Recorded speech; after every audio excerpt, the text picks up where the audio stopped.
All right, we are back with another economic themed video today. We've got a fun one. Today is all about the production function. Now, I don't want to give you high school math flashbacks, so I assure you there is a minimal math involved in this video. It is a purely theoretical concept, and I'm going to explain it simply using an example. So I have one more take before I gotta get to work, so let's hope this works.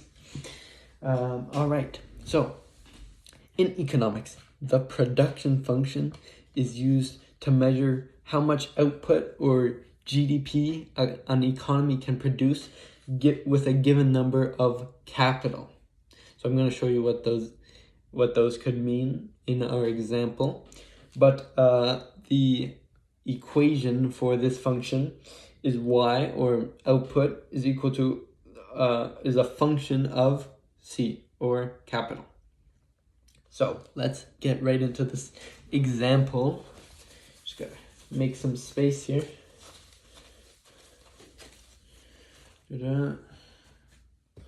Alrighty. So for this example, we are going to the beach. Got a nice little sun there for us. And we have two people here. I will label them 1 and 2. So these two people are on the beach at opposite ends, and they are tasked with digging a hole. Let's say 1 foot in length, and then as far down as they can go. So their output in this case would be measured by the amount of feet that they can dig down in a given amount of time. So that would be like the y-axis in the graph, their output, which is just how far down can you go. So they're going to start digging. Guy 1's going to start digging just on his own. But guy 2, we're actually going to go ahead and give him a shovel. So just using your intuition, who would produce more output in a 1 hour period of time? Obviously, it's guy 2, right? Because why? Because he has a shovel, he has a piece of machinery, or in other words, he's got more capital. So guy 1, all his capital is just himself, because he's using his hands to dig the hole. Guy 2 has himself, but he's also got a shovel, which adds to the capital, meaning they will probably produce a higher level of output because they have a higher level of capital. So, adding to this example, there is a term called constant returns to scale. And what that is if you take any economy or any company, or for example, in this example, this person, and you double all of their capital, it will double the output. Which means in this example, we'd have to give him one more identical person. Sorry, it looks smaller, but they're the same, I promise. And then their output would be doubled because it's two people working on the same thing. In this case, though, for their output to double, we'd have to not only add another person, but that person would also have to have a shovel. So you're doubling each part of capital, and then in return you're getting double the output. Fairly easy, makes sense. Now another concept that's worth noting with this is diminishing marginal returns. So what that is that, let's say in this example, we give each person an extra shovel. So in this case, in guy 1's example, both workers would get a shovel. their output would increase a lot, because before they were just using their hands. And then in guy 2's case, we're going to give them another shovel for each of them. Running out of space here.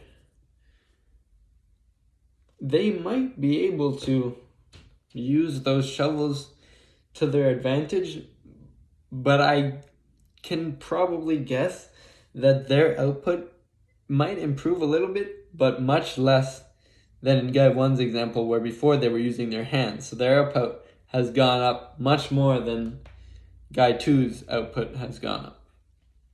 Makes sense?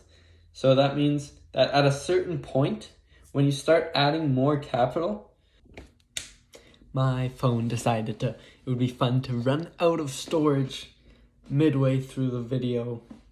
My apologies, but we'll get right back into it right now. So we were looking at our 4 guys here on the beach working with their shovels, and we were talking about how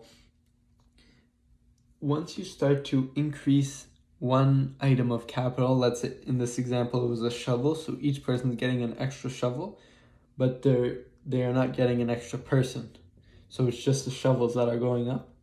What we might see is that the more you start to do this, the more the returns that you're going to get on your capital investment will start to go down slowly.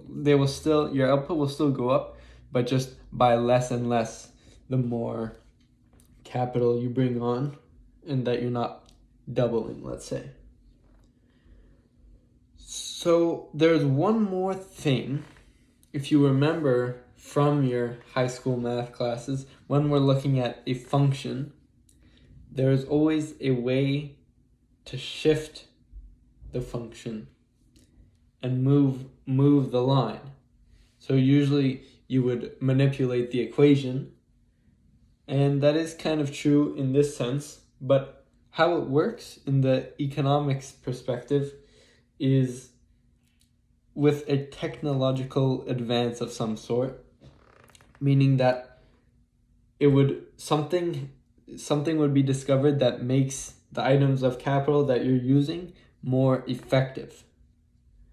So for example, in this example, it could be, let's say the guys get stronger and they're able to lift more dirt, or the shovels somehow get magically more effective and they become faster and you're able to just pick up dirt. I don't know. You get the point. In that case, the output for the same, let's say a 1 hour period, would go up, but the capital didn't go up at all, because it's still 2 people. It's still 4 shovels or 2 shovels. So your output's going up, but your capital is staying the same. So that would mean that your curve would now be kind of like up here. So at any given point, remember the x-axis is the capital. At, let's say, 5 capital, your output would go from being at 6 over here to now 7 at the top.